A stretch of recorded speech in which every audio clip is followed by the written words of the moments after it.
Vamos lá, começando mais um Reflexões da Leitura com o livro A Liberdade é uma Escolha.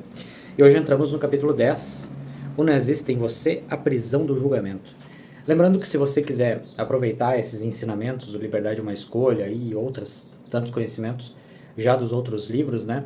Você pode acessar o Meditare Sereniter, em que lá tem algumas meditações para você trabalhar a sua mente, o seu corpo de uma maneira mais tranquila, com meditações lá que você pode escolher quando você quer fazer e quantas vezes quer fazer, tá? Não tem mistério. Só acessar lá o Meditare Serenity. E lembrando que ainda está disponível para você adquirir o calendário de 2026, com previsões das energias e os desafios de cada mês do ano de 2026, para que você possa ficar mais preparado para lidar com as energias que vierem de forma negativa e as que vêm de forma positiva, você poder aproveitar essa potência toda e usar a seu favor, certo? Os links estão abaixo na descrição, só você clicar ali e adquirir, ok? Vamos lá então, vamos começar.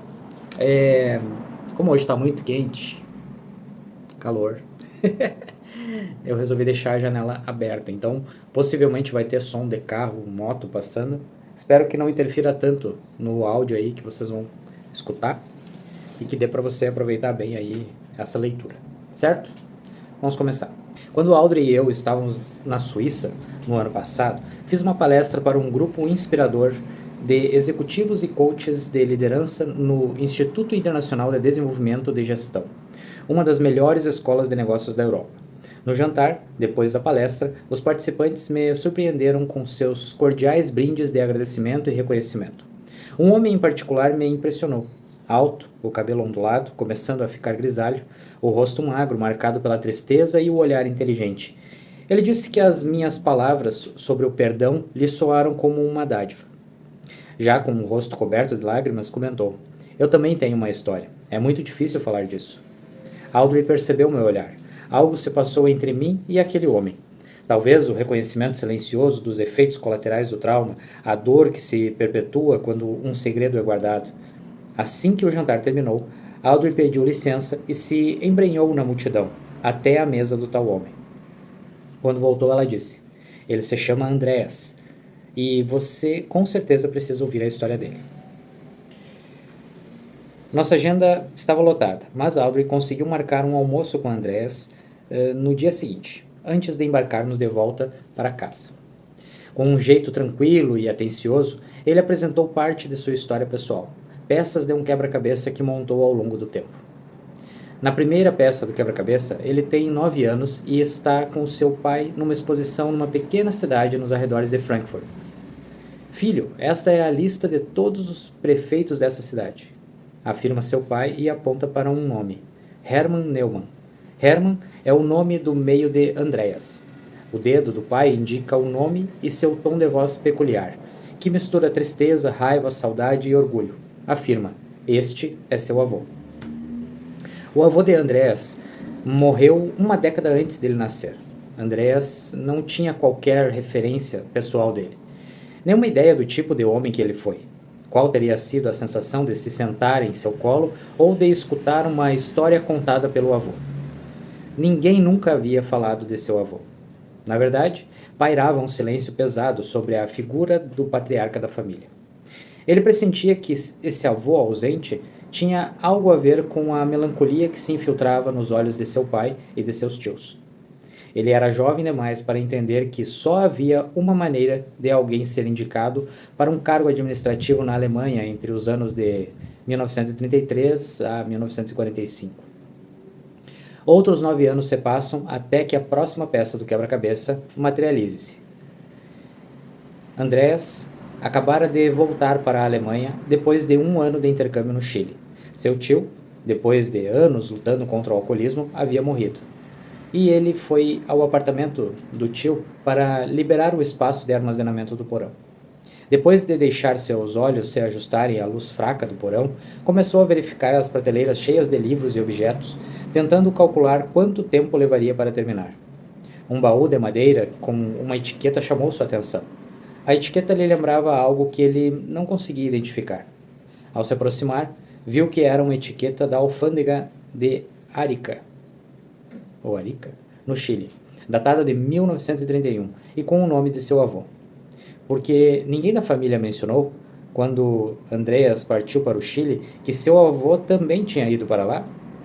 E por que encontrar aquele baú o deixava tão incomodado? Ele pediu informações aos pais sobre o achado. O pai deu de ombros e saiu da sala. A mãe foi vaga em sua explicação. Acho que ele estava envolvido com alguma coisa e ficou por lá alguns meses, disse ela. No início dos anos 30, a Alemanha passava por uma devastadora crise econômica. Talvez seu avô tivesse procurado uma oportunidade no exterior nesse período difícil, como outros jovens alemães. Andreas se convenceu de que isso era verdade e se esforçou para ignorar a sensação incômoda de que havia mais coisas por trás dessa história. Passados alguns anos, Andreas pediu permissão a outro tio para pesquisar antigos documentos da família e objetos armazenados em sua casa. Seu instinto avisou que poderia encontrar algo do seu passado, no passado do seu avô, que explicaria o mal-estar comum às gerações de sua família. A luta do pai e dos tios contra o consumo de álcool, o comportamento fechado e sombrio deles, que Andreas sentia ter a ver com um sentimento de vergonha. Ele passou dias lendo e vasculhando os itens, e, aos poucos, surgiram mais peças do quebra-cabeça. O antigo passaporte do avô, carimbado pela imigração no Chile, mostrava que ele tinha entrado no país em 1930 e saído em 1931. Um telegrama enviado em 1942 para o emprego do avô em Frankfurt, onde ele trabalhou como auxiliar de escritório para um dos grandes conglomerados industriais, perguntava: "Você retirou todas as bicicletas e pertences da casa em Frankfurt?" Uma mensagem estranha. Então, Andreas leu o endereço do remetente. Seu tio-avô havia enviado a mensagem para seu avô da sede de Gestapo, em Marsella. Como seu tio-avô tinha acesso ao telégrafo dos nazistas, por que seu avô recebeu uma mensagem pessoal do escritório de Gestapo? Quão profunda era a ligação de sua família com os nazistas?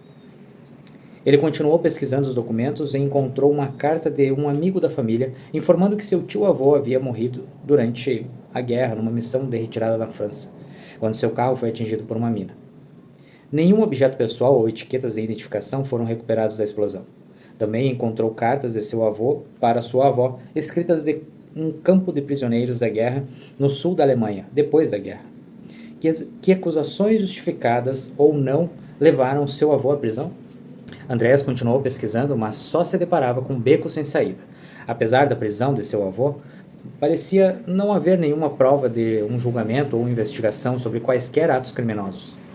Num último esforço para preencher os espaços em branco de seu passado familiar, Andreas entrou em contato com o Departamento de Arquivos do Estado, onde seus avós moraram após a guerra. Por fim, ele recebeu uma pasta não muito recheada. Havia apenas algumas folhas de papel dentro, incluindo uma cronologia que ocupava a metade da página. Em 1927, aos 20 anos de idade, seu avô se juntou à SA, o primeiro grupo paramilitar do Partido Nazista criado para perseguir judeus, jogando pedras nas vitrines e colocando fogo em quarteirões nas cidades, criando o clima de medo e violência que contribuiu para a ascensão de Hitler ao poder. Ele saiu da SA em 1930, ano em que foi ao Chile, e voltou poucos meses depois à Alemanha. Juntou-se novamente à SA e subiu na hierarquia, sendo promovido a líder de esquadrão e tornando-se membro do Partido Nazista. Essas decisões, em 1933, facilitaram seu trabalho no escritório de administração financeira em Frankfurt e possibilitaram seu mandato de prefeito da vila, onde o pai de Andreas havia mostrado seu nome, Hermann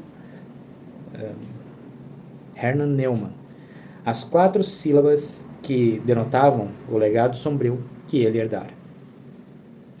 Eu compartilho o nome dele, disse Andreas. Minhas células provêm de suas células. De uma forma visceral, sou o resultado, um produto do que aconteceu. Ele se sentia como se sua identidade estivesse contaminada. E a história parecia estar se repetindo. Ao mesmo tempo que soube da verdade sobre seu avô, o movimento de extrema-direita ressurgia numa Alemanha Oriental economicamente devastada. Vejo fotos de pessoas perseguindo imigrantes em Chemnitz e sei que meu avô fez a mesma coisa, comentou. Andreas mudou oficialmente seu nome do meio de Hermann para Phileas, em homenagem ao personagem Phileas Fogg, de Volta ao Mundo em 80 Dias, de Júlio Verne. Um livro que, na infância, despertou sua curiosidade sobre o mundo. A mudança de nome foi um ato para se distanciar de seu avô, cortar a conexão pessoal com os erros dele e afirmar: sim, sou neto de Herman e não preciso ter o mesmo nome que ele. É como se fosse uma desconexão, né, do legado da família. É interessante o movimento dele. É um jeito de fugir, né? Enfim. Andreas comentou que ainda está tentando se libertar do peso do passado, da implacável vergonha de ter o mesmo sangue de um agressor e da consciência de que sua própria vida é o resultado dos benefícios que seu avô obteve ao ferir os outros. Enfim, da injustiça. É uma culpa coletiva que muitos alemães infelizmente carregam. Se você é alemão, ou Hutu, ou descendente daqueles que impuseram o apartheid, praticaram o genocídio ou outro caso de violência e injustiça sistêmica, estou avisando, não foi você. Atribua a culpa aos criminosos e então decida. Por quanto tempo você vai continuar assumindo essa culpa? Perguntei a Andreas. Qual é o legado que você quer deixar? Você quer ficar preso ao passado ou quer encontrar uma maneira de se libertar disso, assim como os seus entes queridos? Até nossa viagem à Europa, eu não tinha ideia de quão difícil era essa questão para minha própria filha. Nem Audrey, nem eu nos recordamos de conversar sobre o meu passado durante sua infância. Ela soube do Holocausto na escola dominical e pediu mais informações a Bella. Ele contou que eu estivera em Auschwitz. Algo despertou dentro dela. Audrey sentia que havia coisas sobre as quais não falávamos e sabia que provocavam sofrimento. Ainda assim, não sabia como abordar o assunto. Ou talvez, de alguma maneira, ela não quisesse conhecer aqueles fatos. Por isso, a verdade permaneceu escondida. Agora as coisas estavam claras. Quando comecei a falar mais abertamente em público sobre o meu passado, Audrey não sabia como lidar com os sentimentos que minha história despertara nela. Ela se perguntava quanto de meu sofrimento e de Bella também teria sido transferido para seu DNA, além de temer passar o peso do trauma para seus próprios filhos. Durante anos, ela evitou ler livros, ver filmes, ir a museus e eventos que tratassem do Holocausto. Quando herdamos um legado difícil, em geral, reagimos de duas maneiras: resistimos ou nos dissociamos daquilo. Ou seja, enfrentamos ou fugimos. Embora em dois lados opostos da mesma tragédia, Andreas e Audrey trilhavam o mesmo caminho, fazendo um acerto de contas com uma verdade brutal, descobrindo como aceitá-la e seguir adiante. Além de me manter em silêncio, num esforço para proteger meus filhos da minha dor, eu não havia refletido sobre o impacto mais amplo desse meu legado até o início dos anos 80, quando recebi um paciente por ordem judicial. O adolescente de 14 anos, usando camisa e botas marrons, logo encostou o cotovelo na mesa e começou a discursar sobre como tornar a América branca novamente e matar todos os judeus, negros, mexicanos e orientais. Fiquei furiosa. Minha vontade era segurá-lo pelos ombros, sacudi-lo e dizer: como você se atreve a falar assim? Você sabe quem sou? Minha mãe morreu em uma câmara de gás. Prestes a estender os braços para começar a estrangular o rapaz, ouvi uma voz interna: descubra a intolerância em você. Impossível, pensei. Não sou intolerante. Sou sobrevivente do Holocausto e imigrante. Perdi meus pais para o ódio. Usei o banheiro para pessoas de cor na fábrica em Baltimore, em solidariedade a meus colegas afro-americanos. Participei de passeatas pelos direitos civis com o Dr. Martin Luther King. Não sou intolerante. Mas acabar com a intolerância significa começar consigo mesmo. Você deixa de julgar e escolhe a compaixão. Respirei fundo, me aproximei, olhei nos olhos dele com o máximo de bondade que pude reunir e disse: fale mais. Foi um pequeno gesto de aceitação, não da ideologia dele, mas de sua personalidade. E foi o suficiente para ele falar um pouco de sua infância, solitária, da severa negligência de seus pais ausentes. Ouvir sua história me lembrou de que ele não tinha se unido a um grupo extremista porque havia nascido com ódio. Ele estava buscando o que todos queremos: aceitação, atenção, afeição. Não que isso servisse de desculpa, mas atacá-lo só alimentaria as sementes da desvalorização que sua criação havia plantado. Eu tinha a opção de afastá-lo ainda mais ou de oferecer outra versão de acolhimento e de pertencimento. Nunca mais o encontrei. Não sei se ele continuou no caminho do preconceito, do crime e da violência, ou se conseguiu se tratar e mudar de vida. O que sei é que ele chegou pronto para matar alguém como eu e saiu num estado de espírito mais cordato. Mesmo um nazista pode ser um mensageiro de Deus. Aquele rapaz foi meu professor, pois me guiou até a escolha que sempre existe para mim de substituir o julgamento pela compaixão, de reconhecer a humanidade que temos em comum e de praticar o amor. Em todo o mundo, o renascimento do fascismo se anuncia. Meus bisnetos herdam um mundo ainda tomado pelo preconceito e pelo ódio, onde as crianças gritam palavras racistas no playground e carregam armas para a escola, onde nações constroem muros para negar asilo a outros humanos. Neste estado de medo e vulnerabilidade, é tentador odiar quem odeia. No entanto, sinto pena de pessoas que são ensinadas a odiar. Eu me identifico com elas. E se eu tivesse nascido uma alemã cristã em vez de uma judia húngara? E se tivesse ouvido Hitler proclamar hoje Alemanha, amanhã o mundo? Nem todo mundo é descendente de nazistas, mas cada um de nós tem um nazista dentro de si. Ser livre significa escolher, a cada momento, se acionamos nosso nazista ou o nosso Gandhi interior. Se escolhemos o amor com o qual nascemos ou o ódio que aprendemos a sentir.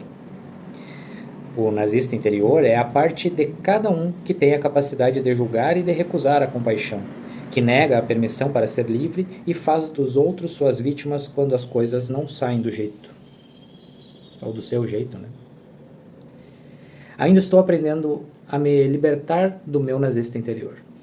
Almocei outro dia num clube chique com mulheres milionárias. Por que estou passando uma tarde com mulheres parecidas com bonecas Barbie? Pensei. Mas logo percebi que estava julgando as pessoas, adotando a mesma mentalidade do nós contra eles, que matou meus pais. Ao deixar de lado o preconceito, descobri que as mulheres eram pessoas ponderadas, que tinham sua cota de dificuldades e sofrimentos, e eu estava pronta para rejeitá-las de imediato. Outra noite, numa palestra em Shabbat, um colega sobrevivente estava na plateia. No tempo dedicado a perguntas e respostas, após meu discurso, ele perguntou: por que você se conformou tão facilmente em Auschwitz? Por que não se rebelou? A voz dele se elevou ao fazer a pergunta. Comecei a explicar que se eu tentasse enfrentar o guarda, seria morta imediatamente. A revolta não me libertaria. Eu teria perdido o resto da minha vida. Percebi então que eu estava tentando defender minhas escolhas do passado numa reação à agitação dele. E sobre o presente momento? Talvez aquela fosse a única oportunidade em vida para oferecer compaixão àquele homem. Obrigada por estar aqui, agradeci. Obrigada por compartilhar sua experiência. Quando vivemos na prisão do julgamento, não vitimizamos apenas os outros, nós nos vitimizamos também. Alex estava numa jornada de autocompaixão quando nos conhecemos. Ela me mostrou a tatuagem no braço, com a palavra raiva e mais abaixo o amor. Foi assim que eu fui criada, contou ela. Meu pai era a raiva, minha mãe o amor. O pai, um policial. Criou ela e o irmão num ambiente de não faça drama, não seja um peso, não demonstre suas emoções, haja como se estivesse bem, erros não são permitidos. Às vezes, ele chegava do trabalho irritado e ela logo aprendeu que era melhor ir para seu quarto quando começavam as explosões de raiva do pai. Sempre pensei que era minha culpa, comentou ela. Não sabia o que o chateava tanto. Ninguém nunca me disse. Você não tem culpa, não fez nada de errado. Cresci achando que eu o deixava zangado, que havia algo errado comigo. A sensação de culpa e de crítica foi tão internalizada que, já adulta, ela sentia medo de pedir à vendedora do mercado que pegasse um produto da prateleira mais alta. Tinha certeza que as pessoas pensariam, que idiota. O álcool forneceu um alívio temporário para suas inibições, preocupações e medo, até que ela acabou numa clínica de reabilitação. Quando conversei com ela estava sóbria, havia 13 anos e tinha deixado recentemente o extenuante emprego de atendente de emergência, em que trabalhou por mais de 20 anos, sempre num difícil equilíbrio entre as necessidades do serviço e de sua filha com necessidades especiais. Este é um desafio novo em sua vida, responder a si mesma com bondade. Mas ela sente que esse desafio é frustrado sempre que está com a família. Sua mãe encarna o acolhimento, a segurança e o amor, funcionando como uma apaziguadora, sempre disposta a se ajustar às situações, abrindo mão de tudo para atender filhos e netos, transformando qualquer jantar numa ocasião especial. Já seu pai é uma pessoa raivosa e prestes a explodir. Alex o observa com atenção, interpretando seu comportamento para conseguir se proteger dele a tempo. Numa viagem recente para acampar com a família, ela percebeu que seu pai não parava de fazer comentários negativos sobre as outras pessoas.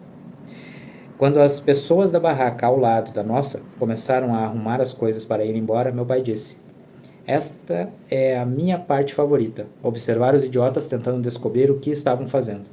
Foi assim que eu cresci, com meu pai comentando e rindo quando as pessoas cometiam erros.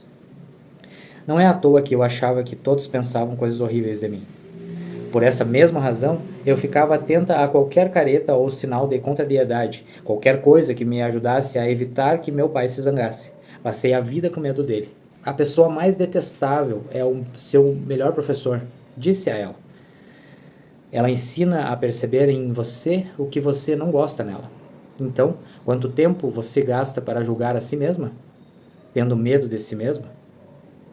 Analisamos a forma como ela havia se fechado. A aula de espanhol que ela queria iniciar, mas não ousava se inscrever, a academia de ginástica que ela tinha medo de fazer. Somos todos vítimas de vítimas. Até onde você quer ir nessa busca pela origem de tudo? É melhor começar com você mesmo. Alguns meses depois, ela contou que tinha criado coragem e trabalhado sua autoaceitação. Ela conseguiu se inscrever no curso de espanhol e na academia de ginástica. "Fui recebida de braços abertos", comentou ela. "Até me inscreveram para competir com a equipe de levantamento de peso feminino. Quando abandonamos nosso nazista interior, desmobilizamos as forças internas e externas que nos atrapalham. Metade de você é seu pai", contei a ela. "Projete uma luz branca na direção dele. Envolva-o na luz branca." Aprendi isso em Auschwitz. Se tentasse enfrentar, seria morta. Se tentasse fugir, encostaria no arame farpado e seria eletrocutada. Então, transformei meu ódio em piedade. Escolhi sentir pena dos guardas. Eles foram alvo de lavagem cerebral, tiveram sua inocência roubada. Eles foram a Auschwitz para jogar crianças na câmara de gás, pensando que estavam livrando o mundo de um mal. Eles perderam sua liberdade. Eu ainda tinha a minha. Meses após aquela visita, Audrey voltou ao Instituto Internacional de Desenvolvimento de Gestão para dar uma palestra com Andreas no programa de liderança de alto desempenho. "Nós crescemos em lados opostos da linha de transmissão de segredos e horror", disse Andreas. "Agora, estão colaborando para ajudar os líderes empresariais atuais a se concentrarem na cura interior, para enfrentar o passado e definir o caminho em direção a uma realidade melhor." Entre os alunos estão europeus, basicamente da Alemanha, e de países vizinhos na faixa dos 30, 40, 50 anos, uma ou duas gerações depois da Segunda Guerra Mundial, curiosos sobre o papel de suas famílias na guerra. Outros alunos que vêm da África e do sudeste da Europa, de países devastados pela violência, tentam descobrir como enfrentar e se libertar das tragédias que suas famílias sofreram ou infligiram aos outros. Esse curso sobre cura interior, ministrado pela filha de uma sobrevivente e pelo neto de um nazista, é um lindo exemplo não apenas de como se curar, mas também de por que se curar. Por nós e pelo que nossa cura oferece ao mundo, pelo novo legado que deixamos. "Antes eu silenciava sobre o passado, pois tinha medo de sofrer", explicou Audrey. Mas ela percebeu que, ao evitar aprender mais, estava se apegando ao sofrimento. "Agora prefiro ter curiosidade, quero ajudar." Andreas concordou. "Finalmente aprendi por que investi tanto tempo no passado", disse ele. "Acho que meus antepassados gostariam que fossem tomadas medidas corretivas dentro das possibilidades existentes. Ao entender isso, fiquei muito mais tranquilo em relação a esses antepassados. Sinto que posso parar de questionar porque eles fizeram o que fizeram e me concentrar no que faço agora para contribuir para a paz. Nascemos para amar e aprendemos a odiar. Depende de nós aquilo que queremos alcançar. Mais um daqueles capítulos meio fortes, assim, mas que traz boas reflexões, né? O quanto às vezes estamos ali nessa parte de autocrítica, autojulgamento. Enfim, ela usou o termo, né, de estarmos com a parte negativa, né, interna. Enfim, aí agora ela traz algumas estratégias para se libertar do julgamento. Nossos melhores professores. As pessoas mais tóxicas e detestáveis podem ser nossos melhores professores. Na próxima vez que você estiver na presença de alguém que irrita e ofende, baixe os olhos e diga para si mesmo: ele é um ser humano, nem mais, nem menos.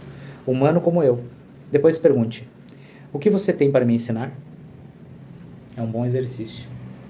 É um bom exercício. Até porque se aquilo te traz uma certa revolta, é algo que você pode refletir de que algo ali reverbera em você também, né? Nascemos para amar, aprendemos a odiar.